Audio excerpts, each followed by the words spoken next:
नमस्कार, मैं रवि राजपूत और आप देख रहे हैं आपका पसंदीदा प्रोग्राम आपड़ो उत्तराखंड।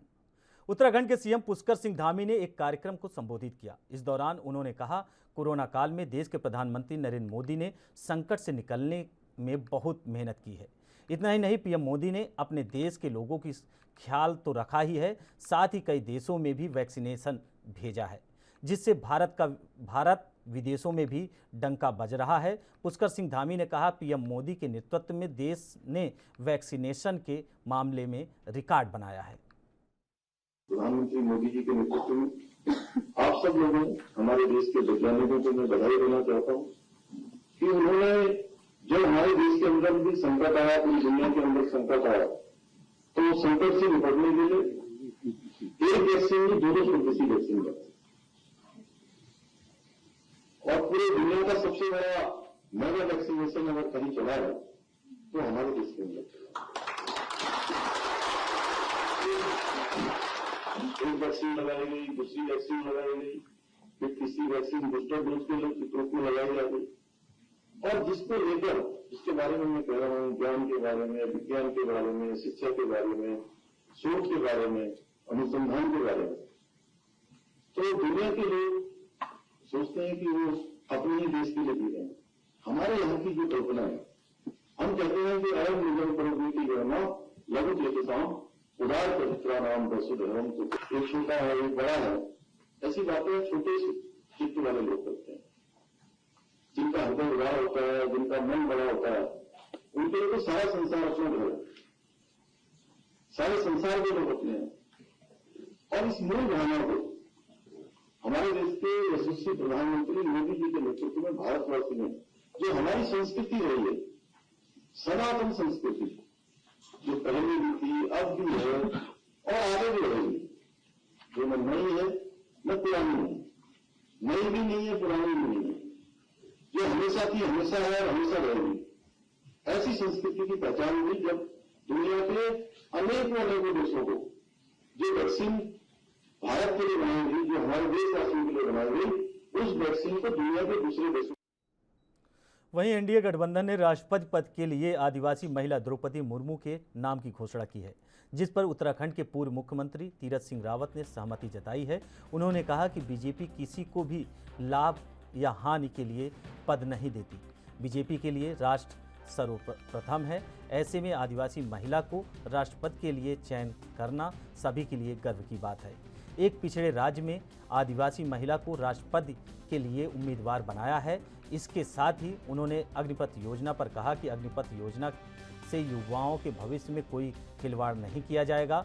अग्निपथ योजना में से आने वाले अग्निवीरों को राज्य की नौकरी में विशेष छूट दी जाएगी, जिसको केंद्र सरकार और बीजेपी शासित सभी राज्यों की सरकारों ने स्पष्ट कर दिया है।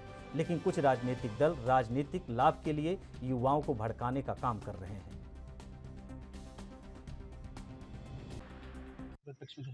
देखिए, लाभ हानि ये भाजपा नहीं देखती है। अपना पार्टी, अपना सरकार एक ही है कि ये देश, ये राष्ट्र हमारा है और वह हमारे लिए प्रथम है।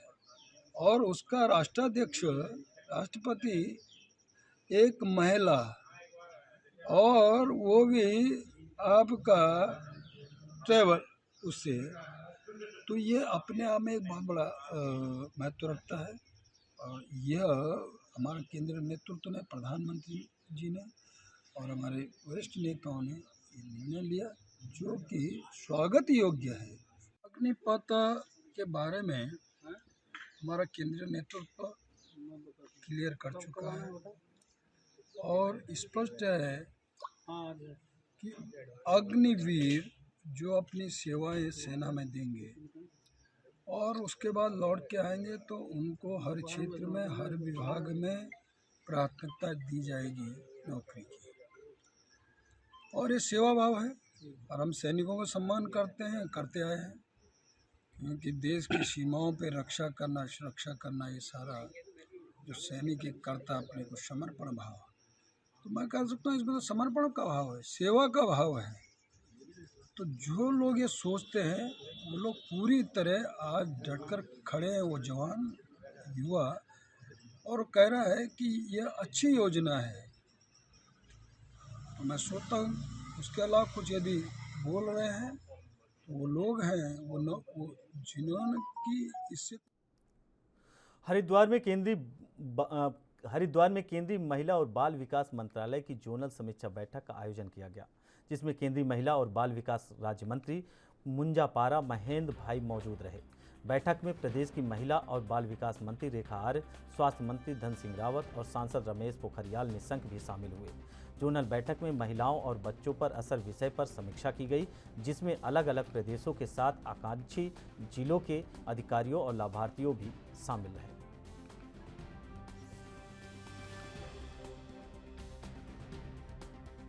8 साल की महिला और बाल विकास में क्या क्या उपलब्धियां रही है उसके बारे में ये आज जोनल मीट हो रहा है।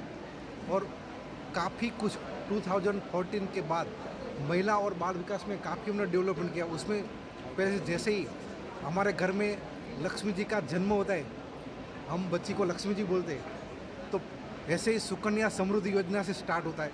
उसके बाद वही बच्ची बड़ी होती है तो आंगनवाड़ी में जाती है, आंगनवाड़ी में भी हम सक्षम आंगनवाड़ी बनाने जा रहे हैं। ऐसे ही आगे बच्ची बढ़ेगी तो कस्तूरबा विद्यालय है, कॉलेज में जाएगी तो उसको कॉलेज में भी फीस बिल्कुल मुफ्त में फी है।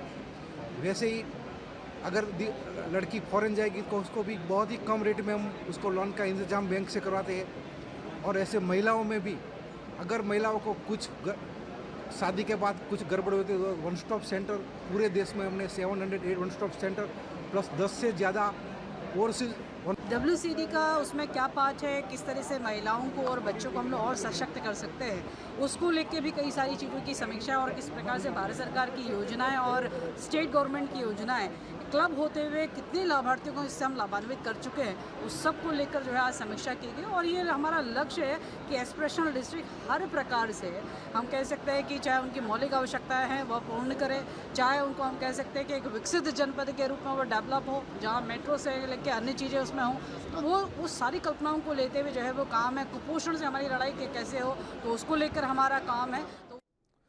पशुपालन, दुग्ध विकास और मत्स्य पालन मंत्री सौरभ बहुगुणा ने संबंधित अधिकारियों के साथ समीक्षा बैठक की। इस दौरान मंत्री ने प्रदेश के विभिन्न जिलों में पशुपालन, दुग्ध विकास और मत्स्य पालन के विकास कार्यों पर बल देते हुए कहा कि हमें स्थानीय महिला समूहों और युवाओं को ध्यान में रखकर योजनाएं बनानी चाहिए। साथ में उन्होंने कहा, ऊधम सिंह नगर में निवास कर रहे बंगाली समाज के लोगों को मत्स्य पालन से जोड़ने की कार्ययोजना पर कार्य किया जा रहा है।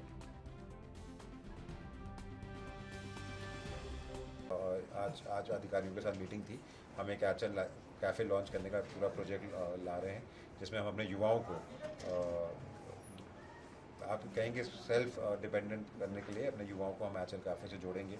वो कैफ़े चलाएंगे, हम उनको PPP मोड पे उनके साथ मिलकर सरकार वो कैफ़े चलाएगी। आपने हमारे एनिमल हस्बेंड्री की बात करी, हमने लगातार कोशिश ये करी है कि हमारे जो बल्कि दुग्ध के मैं आपको एक और बात बताना चाहूँगा कि लगभग हमारे दुग्ध के ब्रांड से, हमारे आंचल ब्रांड से लगभग 50,000 महिलाएं उत्तराखंड की हमारे मातृशक्ति जुड़ी हुई है। और हम कोशिश ये कर रहे हैं कि हम ऊधम सिंह नगर को पायलट प्रोजेक्ट उठाएं।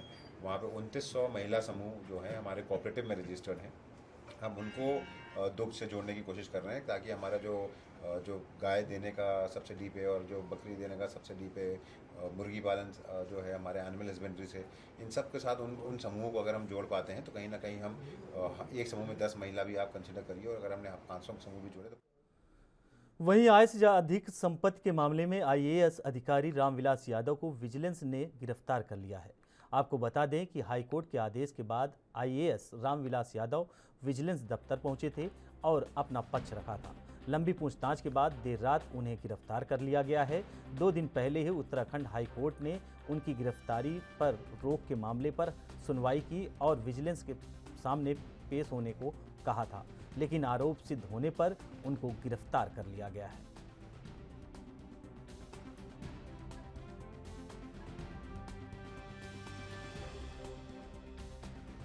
हमारे IAS अधिकारी हैं रामविलास यादव जी, ये इनके विरुद्ध हमें मुकदमा दर्ज करने की अनुमति जब मिली थी मई 2022 में, उसके बाद से लगातार हम लोगों ने इनकी संपत्तियों पर कि कहाँ पे इनकी संपत्ति कैसे, क्योंकि हमने शुरुआत की अपनी प्रिलिमिनरी इंक्वायरी में ये पाया था कि इनकी संपत्ति आय से अधिक जो है वो 522% के करीब आ रही थी, जो कि काफ़ी अधिक थी। तो इसलिए हमने शासन से अनुमति मांगी थी कि इसमें हमें मुकदमा दर्ज करने की परमिशन मिले, जो हमें मिल गई। उसके बाद हमने जो जांच की तो जांच में हमें कई सारे ऐसे दस्तावेज मिले जो उनके घरों के छापे से भी मिले, जो कि ऐसे थे जिससे कि हम इनके भ्रष्टाचार के ऊपर काफ़ी मतलब साक्ष्य जिसको कहते हैं मिला हमें। तो उसके आधार पे हमने इनको दबिश दी इनके घरों पे और इनको पूछताछ के लिए बुलाया। जब ये आए तो इन्होंने जो सवाल हमने किया उसका ये जवाब संतोषजनक नहीं दे पा रहे हैं, क्योंकि इनके पास कई सारे ऐसे दस्तावेज हैं जिनका कि इनके पास कोई जवाब नहीं है। तो इस आधार पे इनको गिरफ्तार कल रात।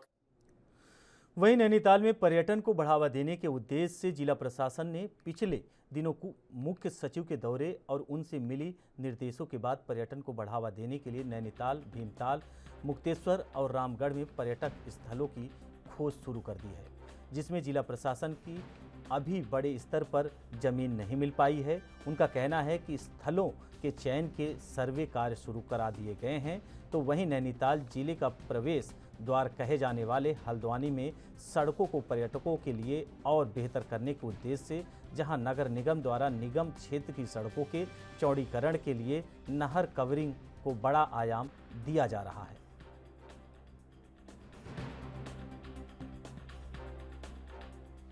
मुख्य सचिव महोदय यहाँ आए थे तो उन्होंने निर्देशित किया है कि नैनीताल डिस्ट्रिक्ट में ऐसे स्थान जहाँ पे टूरिज़्म बढ़ सकता है या उसका विस्तार हो सकता है और जिन जगहों पे टूरिस्ट काफ़ी संख्या में जा रहे हैं, ऐसे स्थानों को विकसित करने के लिए और टूरिस्टों को एक सुविधा देने के लिए और जितने भी हेलीपैड हम बना सकते हैं तो उसका प्रस्ताव हम लोगों ने शासन को भेजना है। तो आज लगभग 3 बजे फिर समीक्षा भी है हमें इसी विषय पे। तो नैनीताल में आपका भीमताल में, नौकचताल में और मुक्तेश्वर और रामगढ़ ऐसे स्थानों पर हम लोग ज़मीनों की खोज कर रहे हैं और मुक्तेश्वर वगैरह में हम लोग को मिल चुका है, लेकिन उससे हमें ज़्यादा चाहिए। तो ये कार्रवाई हम लोग कर रहे हैं। तो और within a week Uttarakhand के सोलाघाट पहुंचे थराली विधायक भूपाल राम टमटा का सोल के ग्रामीणों ने ढोल नगाड़ों से स्वागत किया। इसके साथ ही ग्रामीणों ने विधायक के सामने क्षेत्र के विकास को लेकर अपनी समस्याएं रखी। सोल क्षेत्र विकास समिति के बैनर तले विकास समिति के अध्यक्ष चरण सिंह रावत ने थराली घाट मोटर मार्ग के निर्माण समेत कोलपुड़ी विनायक धार मोटर मार्ग के निर्माण की मांग की। वहीं 16 गांव के इस क्षेत्र में स्कूलों में शिक्षकों की नियुक्ति और स्वास्थ्य केंद्रों में डॉक्टरों और स्टाफ की नियुक्ति की भी मांग की।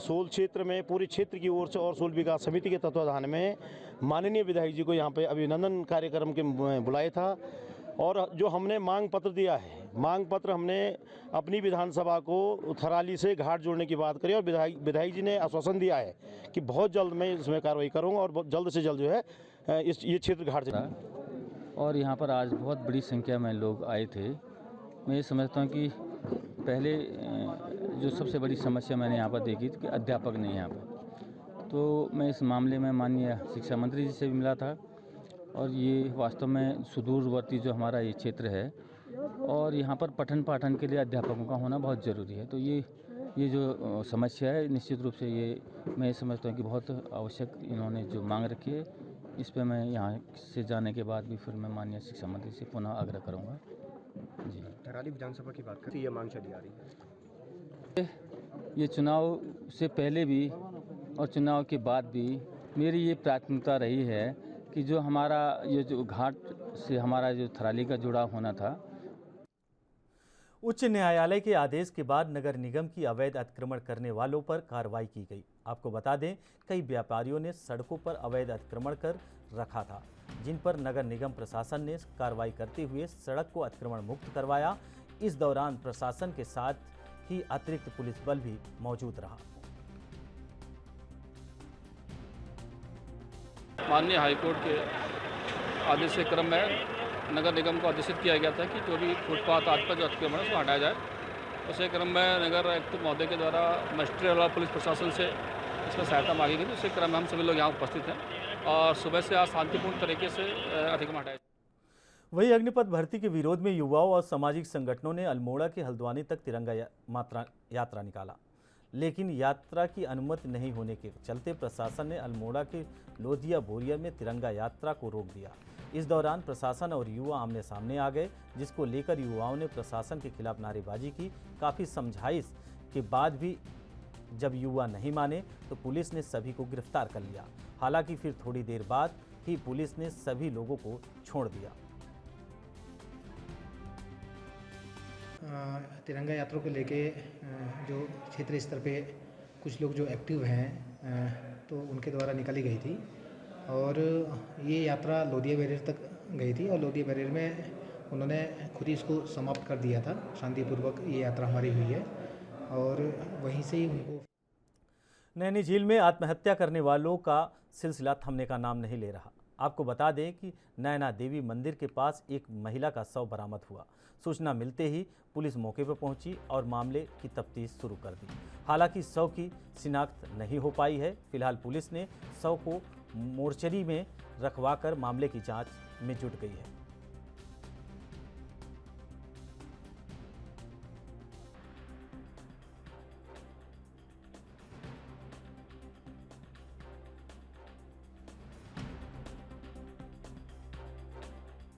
के लगभग जो है एक सूचना प्राप्त हुई थी कि नैनी झील में जो है एक डेड बॉडी है, जिस पर तुरंत मौके पर जाके देखा तो नैनी झील में किनारे पर ही एक लेडीज़ की डेड बॉडी थी, जिसको निकाल के अस्पताल लाया गया है, जहां उसको मृत घोषित किया गया है।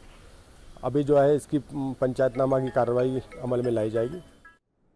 थराली में भारतीय मजदूर संघ के तत्वाधान में श्रमिकों और मजदूरों की समस्याओं को लेकर भवन निर्माण संगठन और आशा कार्यकर्ताओं ने स्टेट बैंक थराली में तहसील मुख्यालय तक रैली निकालकर प्रदर्शन किया। इस दौरान कार्यकर्ताओं ने एसडीएम को प्रदेश के मुख्यमंत्री और श्रम मंत्री के नाम ज्ञापन सौंपा। मजदूर संघ की मांग करते हुए कहा कि श्रमिकों का पंजीकरण कर श्रमिक कार्ड बनाने के लिए ब्लॉक स्तरीय शिविर की व्यवस्था और श्रम विकास की भी योजनाओं का लाभ श्रमिकों को दिया जाए, जिससे श्रमिकों की समस्याओं का समाधान हो सके।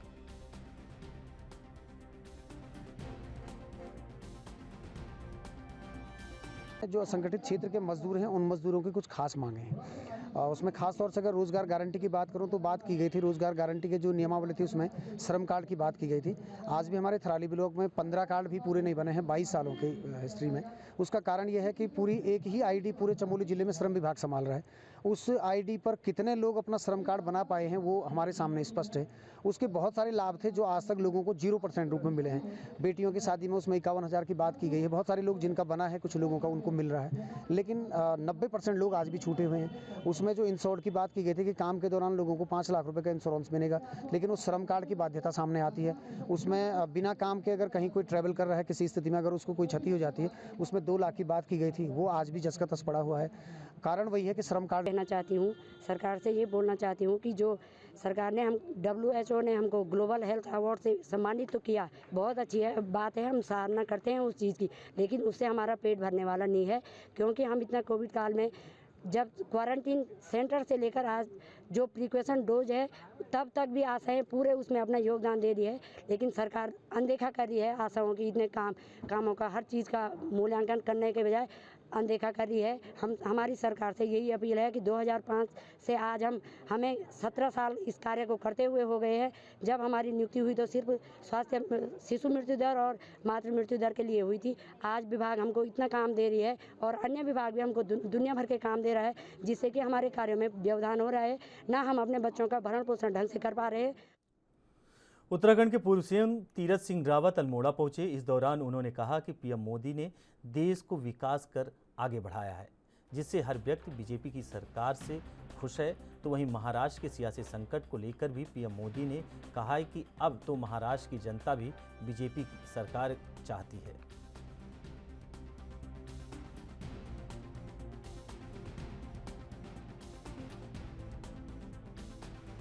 देखिए, देखते रहिए अभी क्या है, और इस बारे में कहना जल्दी होगा। और मुझे लगता है कि वहाँ जो जिस तरह का सीन सामने आ रहा है, और मुझे लगता है कि आज लोग भाजपा को वहाँ भी चाहते हैं। निश्चित है कि जिस तरह मोदी जी ने पूरा देश को विकास की ओर आगे बढ़ाया है, तो हर जन चाहता है कि हर जगह भाजपा हो तो हमारे हाथों को मजबूती मिलेगी और अपना भी विकास होगा। तो ये आम जनता आज देश की चाहती है और वही वहाँ भी चाहती है। जसपुर कोतवाली क्षेत्र के अंतर्गत दो युवकों ने एक युवती को जंगल में ले जाकर दुष्कर्म करने का प्रयास किया। हालांकि सूचना मिलते ही पुलिस ने दोनों आरोपियों को गिरफ्तार कर लिया है। वहीं कोतवाली अशोक कुमार ने बताया कि दो लड़के एक लड़की को बहला फुसलाकर जंगल ले गए थे, जहां युवती के साथ बलात्कार करने का प्रयास किए, जिसके बाद पुलिस ने दोनों आरोपियों के खिलाफ पॉक्सो एक्ट के तहत मामला दर्ज कर आरोपियों को जेल भेज दिया है।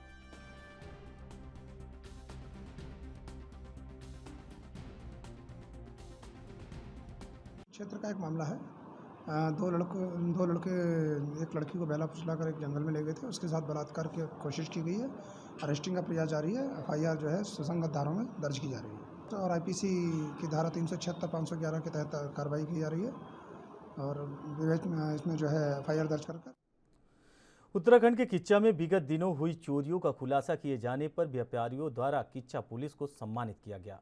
इस दौरान व्यापारियों ने नगर क्षेत्र और व्यापारियों की सुरक्षा के लिए पुलिस प्रशासन को व्यापार मंडल के माध्यम से CCTV कैमरे लगाने के लिए 1 लाख रुपए नगद देने की भी घोषणा की गई। प्रांतीय उद्योग व्यापार मंडल के कोषाध्यक्ष नितिन फुटेला और महामंत्री विजय अरोरा के नेतृत्व में दर्जनों व्यापारी किच्चा कोतवाली पहुंचे, जहां उन्होंने पुलिस टीम का हर्षोल्लास किया और उन्हें सम्मानित भी किया।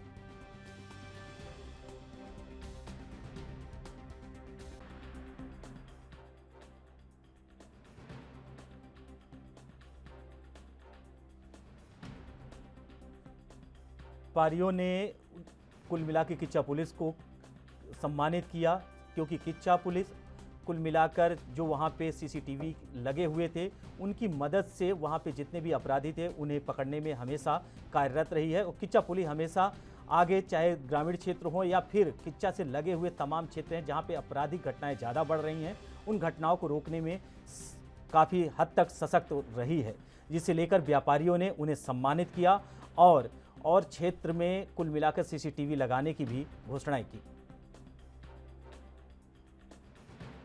चोरियां बहुत ज़्यादा किच्चा शहर में बढ़ रही थी और उसका हम लोगों ने विरोध किया था और चोरियों को कल खोल दिया गया है और जिन व्यापारियों का माल चोरी हुआ था उनका माल मिल गया है और आज उसी कड़ी में हमने पुलिस को सम्मानित किया और पुलिस को सम्मानित करने के साथ साथ हम लोगों ने घोषणा भी करी कि व्यापारियों की सुरक्षा को देखते हुए किच्चा में कैमरे लगाए जाएँ और कैमरे लगाने के साथ साथ हमने पुलिस प्रशासन से ये भी मांग करी है कि रात्रि गश्त बढ़ाया जाए और व्यापारियों की सुरक्षा की जाए, जिससे कि जो है ये चोरियों जैसी वारदातें आगे ना हो।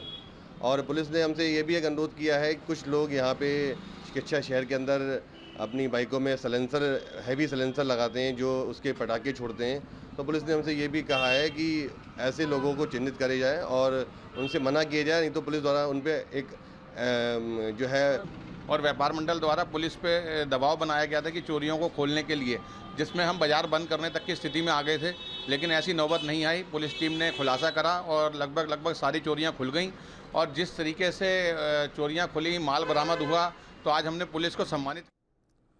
वहीं जुलाई माह में शुरू होने वाले सावन मास के नीलकंठ मेले की सुरक्षा व्यवस्था को लेकर पुलिस प्रशासन अलर्ट हो गया है। पौड़ी गढ़वाल के पुलिस कप्तान यशवंत सिंह चौहान ने नीलकंठ मंदिर और लक्ष्मण झूला थाना अंतर्गत पैदल मार्च और निरीक्षण किया।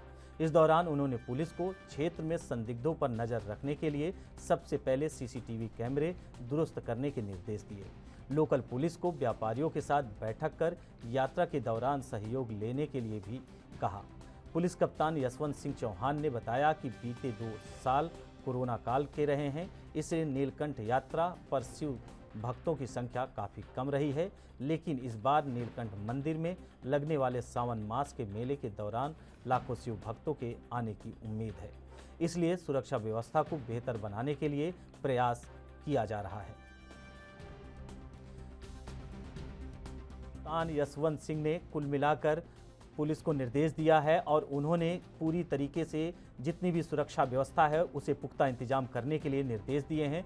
उन्होंने नीलकंठ मेले के लिए, क्योंकि नीलकंठ मेले इसके पहले कोरोना काल में काफ़ी दिनों बाद ये मेला लग रहा है, जिसके कारण देश के कोने कोने से, यानी कहा जाए अन्य प्रदेशों से भारी संख्या में श्रद्धालु दर्शन करने के लिए आएंगे और उनकी देखरेख के लिए कुल मिला के सुरक्षा व्यवस्था को पुख्ता इंतजाम करना है। इसलिए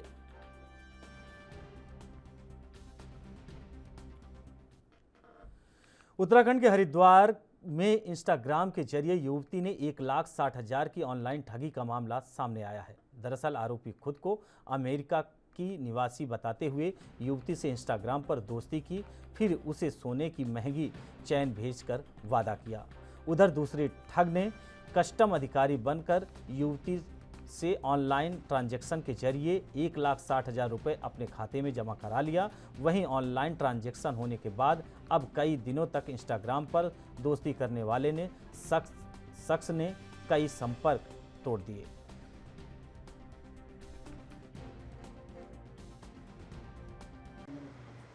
कल कोई महिला ने एक तहरीर दी है जिनका कहना है कि किसी ने कुछ इनाम के बहाने उनको एक लिंक भेजा था, वो झांसे में आ गई। जबकि लगातार हमारे द्वारा हर माध्यम से ये अनाउंसमेंट होती है, ये प्रचार प्रसार होता है कि ऐसे झांसे में ना आए, तो उनकी छोटी सी गलती की वजह से वो 2-3 दिन तक उसको पैसे भेजती रही। तो जैसे वो थोड़ा अवेयर हुई कि मेरे साथ चीटिंग हो रही, उन्होंने मुकदमा दर्ज करवाया। इमीडिएट मुकदमा दर्ज हो गया, तो एक दरोगा जी उसकी जांच करें और जैसा अभी तक की अपडेट है उस हिसाब से मुझे आशा है कि जल्दी हम उसकी गिरफ्त तक पहुंचेंगे। अभी कितनी ये ठगी थी और जो उन्होंने लिखवाया हुआ है वो 1,60,000 रुपये दे चुकी हैं। अभी भी उनके पास लगातार कॉल आ रही थी FIR के बाद भी कि इतना कुछ और भेजो। तो उस ग्राउंड पे मुझे लगता है कि हम उस पर काम कर जल्दी एक बेहतर रिजल्ट दे सकते हैं उस केस में। फिलहाल इस बुलेटिन में हमारे साथ इतना ही। बाकी देश दुनिया की तमाम बड़ी खबरों से जुड़ने के लिए देखते रहिए NB न्यूज़। नमस्कार।